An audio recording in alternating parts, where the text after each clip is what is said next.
Hey everybody, about 6 months ago, I did a video where I replaced my Mighty Mule driveway alarm system with a Dakota Alert driveway alarm system. Ew, pretty lights, they're pretty.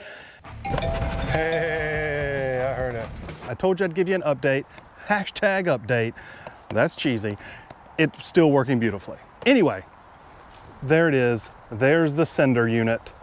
Is that what it's called? Sender unit? I don't know. It's on the tree over there. I want to know when I'm away from home if somebody's coming down my driveway. Well, there's no system that I can find that would do that. You could get a cell connected game cam and that would probably work. Maybe. I don't know how fast you get the signals with those. But anyway, I already have all these systems. I want to make them all work together.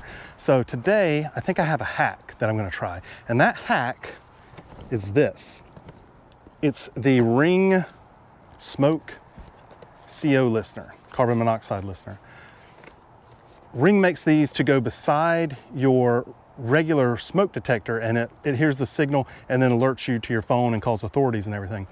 I'm gonna see if I can make this work and make this hack work to where I have a driveway alarm that will send a notification to my phone when someone comes down the driveway. So let's see if we can make this work.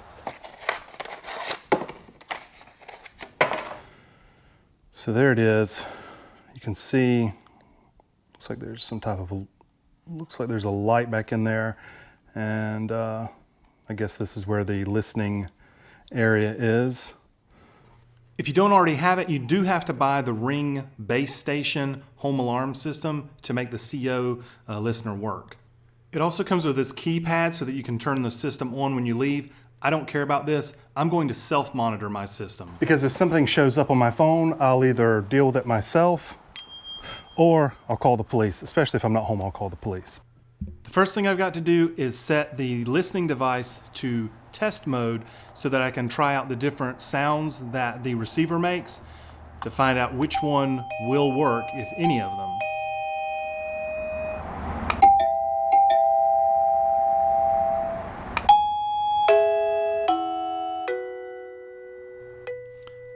When the listening device registers the correct sound that will set off the alarm, it'll show up in the bottom of the phone app, and as you can see, nothing's showing up yet. Obviously, it's registering a sound, but the sound is not what it needs to actually detect and send the signal out.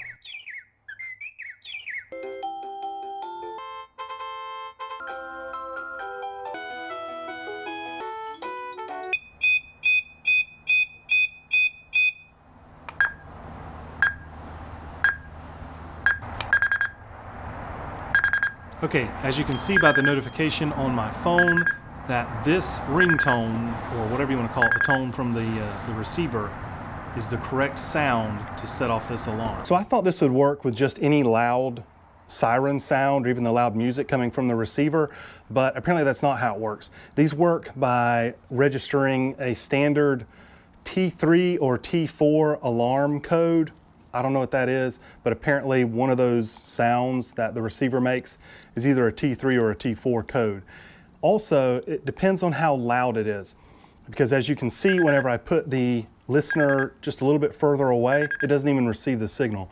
So for this to work, it's gonna have to be very close. So in order to change the sound on the driveway receiver, you actually have to reprogram it with the sender, driveway signal sender, driveway, the repeater, whatever. I don't know, the thing that... Oh, you know the thing. The thing that sends the signal to the receiver, you've got to reprogram them together. Well, I've already got that out there in the driveway, and I don't feel like pulling that whole thing up, and I'll show you. You could disassemble it, but I'm not going through that process. So I'm gonna go through something that's maybe a little extreme, and maybe if you're watching this and you can be like, this is really dumb and overboard, but here's what I'm gonna do. I'm gonna take this generator out there by the driveway, and I'm gonna plug the receiver into this so that I can reprogram it. This is one of the only things I don't like about this Dakota Alert driveway alarm, is that even though I can go through and try out all of the different sounds after everything is installed, if I want to change that sound, I've got to go back to the receiver and to the, geez, what's it freaking called? You know how we talk about it. The sender, I don't know. The thing that sends the signal to the receiver, and I've got to reprogram them at the same time. So I can't just in my house decide, wow, that's really annoying. So anyway.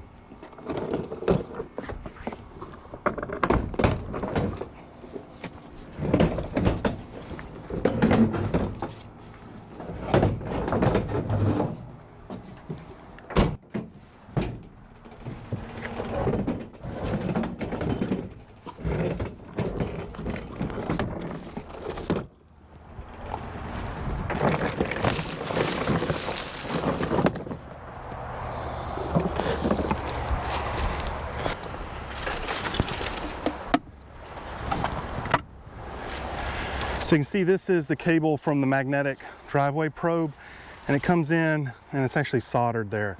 That's why I didn't want to take all this out and or even undo that and resolder it. I just brought everything out here.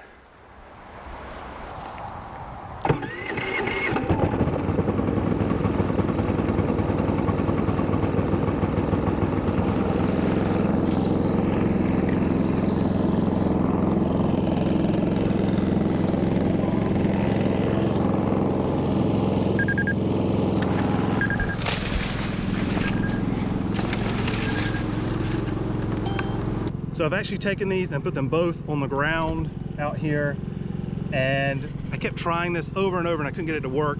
I eventually called Dakota Alert. Turns out I didn't have to have these side by side like I do right here. I could have done this with this inside the house, but whatever. I don't know, this will work. Here we go.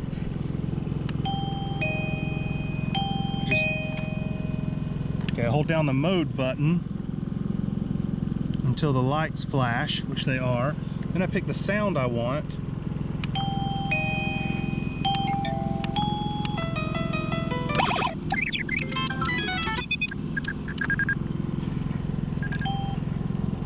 Down that button.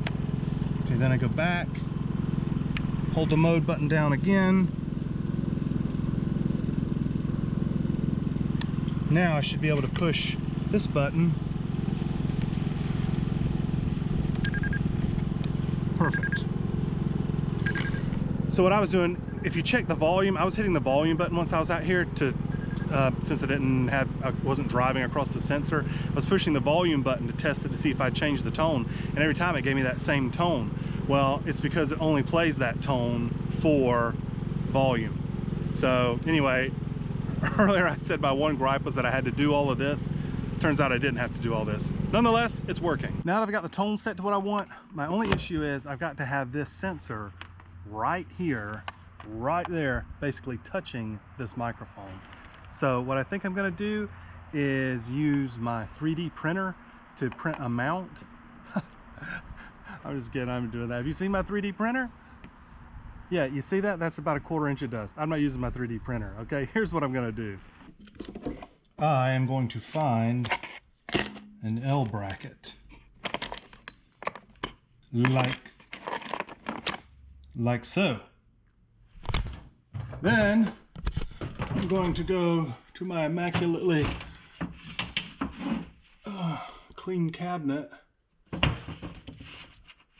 That's not what I'm looking for. Where are you? Where are you, old friend? It's not there. I'm going to go to my other cabinet. And wow, I gotta do something about this. This is my carpet tape. Love me some carpet tape. I love it.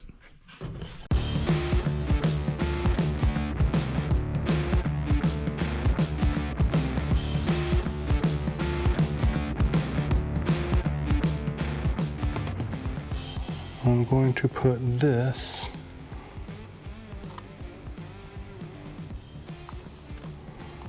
right there.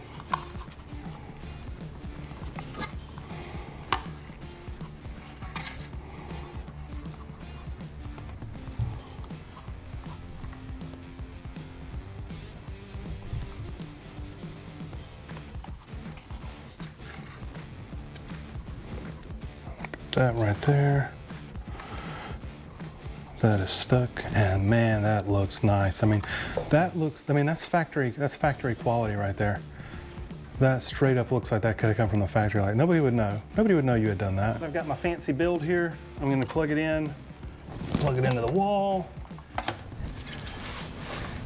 And one thing to remember is when you're using your Ring home security system for this, you have to be self-monitored. If you are using the monitoring system, they will call the fire department. They do not call you. This is not like if one of your motion alarm goes off and they call you to make sure it's okay. They don't call you about the smoke alarm. They call the fire department. So you have to self-monitor for this to work. But now, really, I guess what I need is for someone to drive across the sensor to actually find out if this is gonna work now. Oh, you brought your ball.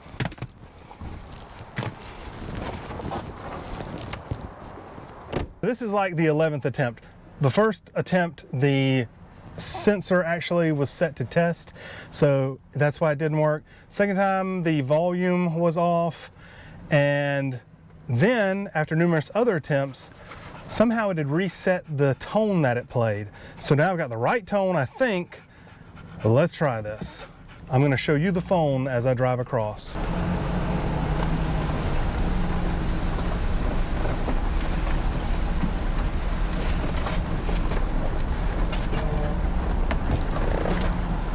Okay, there it is, alarming. Ring alarm, there it worked. I was having a bit of a Clark Griswold moment there, and just little things were throwing it off. I've made several passes now. It's worked every time. You can see here on the phone how it has notified me numerous times of the driveway alarm going off. Anyway, I'll put links in the description to all of these products that I used. Dakota Alert, Ring, Security, Hack. Teamwork makes the dream work. I'll see you next time.